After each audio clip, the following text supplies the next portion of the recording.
Ever wonder why every heist movie ends before the paperwork starts? Here's a number that should stop you cold. 60%. That's the clearance rate for bank robbery, the highest of almost any property crime in America. You'll walk away with about $6,500, roughly the price of a used Honda Civic, and a real shot at a federal cell instead. This is the actual math Hollywood never shows you. Stick around, because the breakdown gets brutal fast. Drop a comment with the movie heist you thought was realistic, because I'm about to ruin it for you.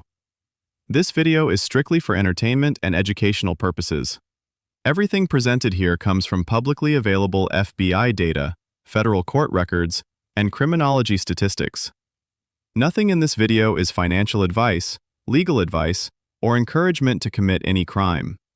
If you rob a bank after watching this, then you deserve the statistically inevitable outcome we are about to describe in painful detail. Talk to a financial advisor or a therapist, preferably both. You are staring at a job listing. 0 experience required, no degree needed, no interview, flexible hours, average payout somewhere around $6,500 per job.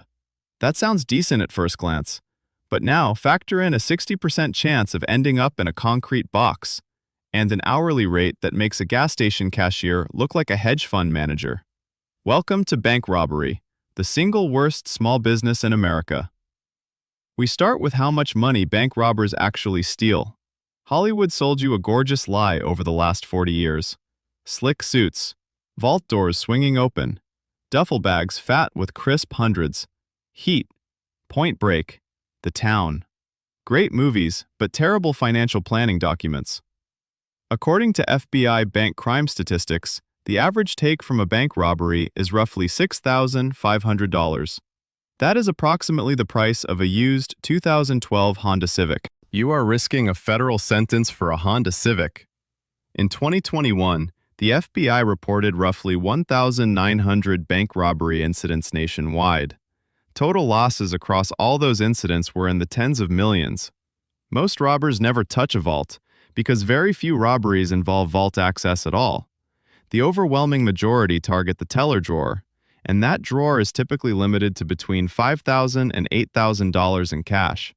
So the ceiling on most robberies is already heartbreakingly low before anything else goes wrong. And things do go wrong.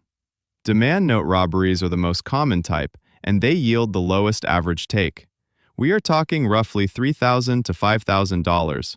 That is what you earned for committing a federal felony with a handwritten note. Now the startup costs. Most documented cases involve a disguise costing $10 to $50. The majority of robbers use their own personal vehicle as a getaway car. Roughly 2/3 of bank robberies are committed by a lone individual, according to FBI data. There is no team. There is no tech guy. There is no safecracker. There is just one person making a catastrophically bad financial decision alone. The true dollar cost of entry is often under $200.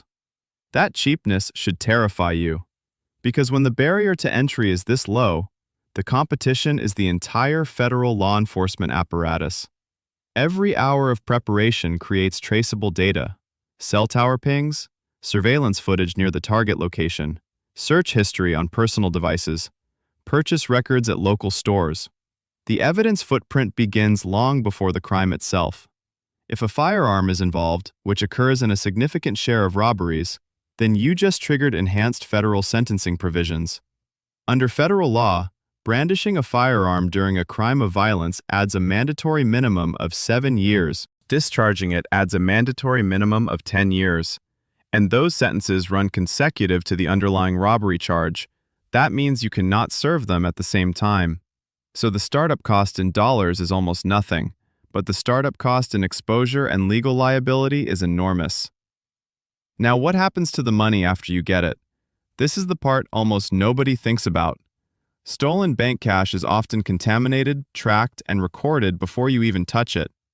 Banks use die packs that activate after the robber exits, and these can destroy a meaningful portion of the total take.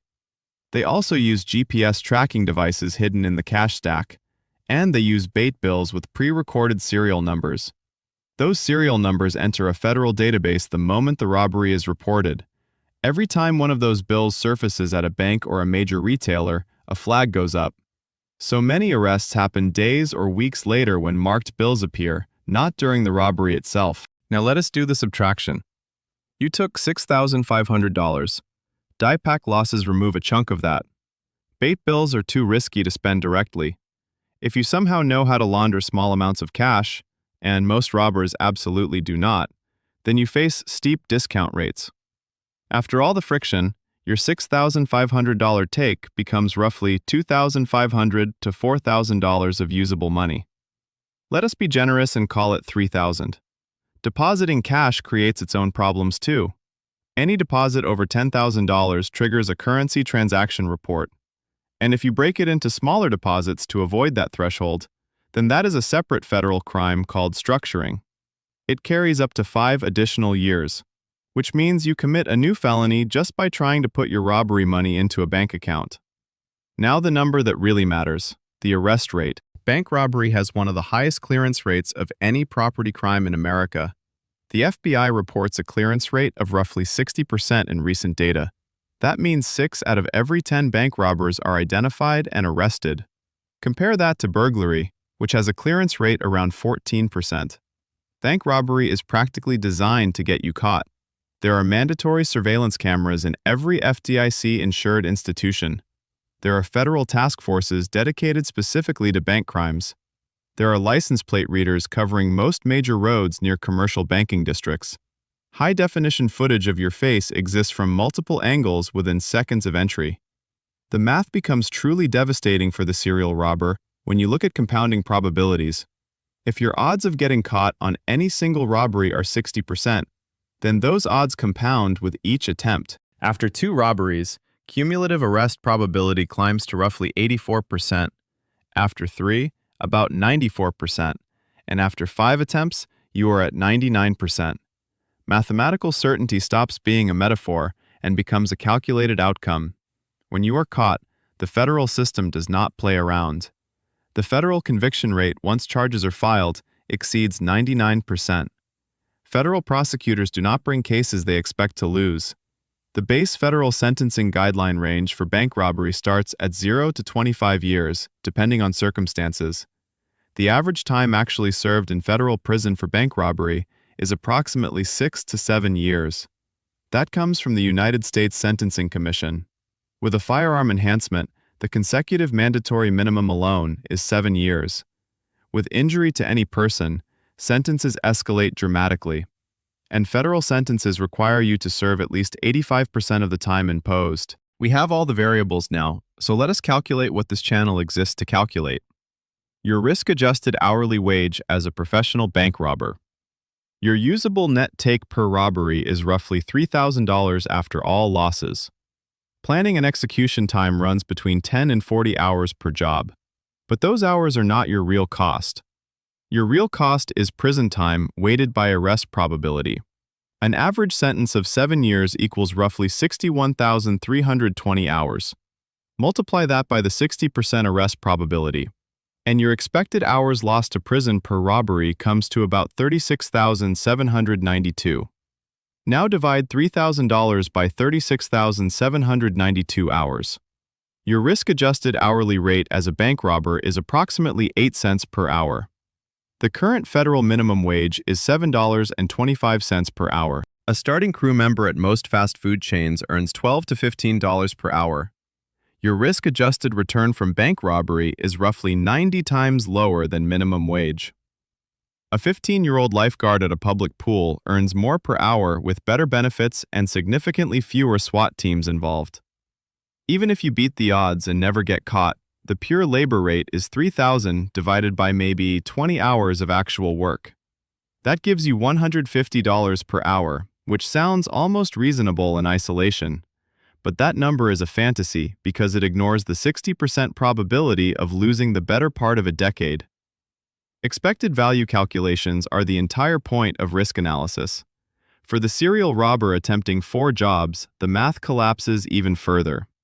Expected cumulative take of roughly 12,000 usable dollars. Arrest probability approaching 97%. Expected sentence of 7 years or more. You were earning $12,000 for most of a decade in federal prison. Now the exit strategy, meaning how bank robbery careers actually end. There is no clean exit. FBI data shows the average career length of a serial bank robber before arrest is very short, often under a year. Most bank robbers are people in acute financial desperation making impulsive decisions, and of those who escape their first robbery, a significant majority attempt additional robberies. Each attempt pushes cumulative arrest probability closer to certainty. The average total career earnings for caught serial bank robbers before losses is modest, often under $30,000. After DIPAC losses and laundering friction and bait bill exclusions, the usable amount is far less. And post-release, a federal felony record reduces lifetime earning potential significantly. Research from the Brennan Center and other sources estimates felony records reduce annual earnings by roughly 22% over a working life. The net present value of a bank robbery career is deeply negative when you account for everything. That includes lost wages during incarceration and permanently reduced earnings afterward. We are talking hundreds of thousands of dollars in lifetime losses compared to a minimum wage worker with a clean record. There is also a real chance of death or serious injury during the robbery itself. FBI data shows that in a typical year, several bank robbers are killed during or immediately after incidents. On top of that, there are years of supervised release following your sentence, and any violation of those terms sends you back to prison immediately. Let us run the final comparison because it makes the point impossible to ignore. Consider two people starting on the same day. Person 1 takes a full-time job at a fast food restaurant, earning $15 per hour. Person 2 robs a bank and nets $3,000 in usable cash. Over 7 years, the fast food worker earns approximately $218,400 before taxes. They build a resume. They accrue Social Security credits. They go home every single night. Over those same 7 years, the bank robber earns $3,000 on day 1, and then earns zero for the remaining 6 years and 11 months while sitting in a federal facility. Upon release, they carry a permanent federal record that reduces their earning potential for life. $218,400 versus $3,000. A steady upward trajectory versus a tiny spike followed by a flat line at zero. So let us bring it all together. Average take, $6,500. Usable cash after losses, roughly $3,000. Arrest probability on the first attempt, 60%. Cumulative arrest probability by the fourth attempt, roughly 97%. Average time served, approximately 7 years. Federal conviction rate, over 99%. Risk-adjusted hourly wage, about 8 cents. Bank robbery is a crime that costs. It costs you money. It costs you the better part of a decade of your life. It costs you every future employment opportunity that requires a background check. It costs you relationships, stability, freedom, and compound interest on a retirement account you could have been building instead. The math is not ambiguous. By every quantitative measure available, bank robbery is one of the worst financial decisions a human being can make. It is a negative expected value proposition with catastrophic downside risk. And it has a trivial upside that evaporates under the slightest analytical scrutiny. So you want to be a bank robber? No. You really, genuinely, mathematically do not.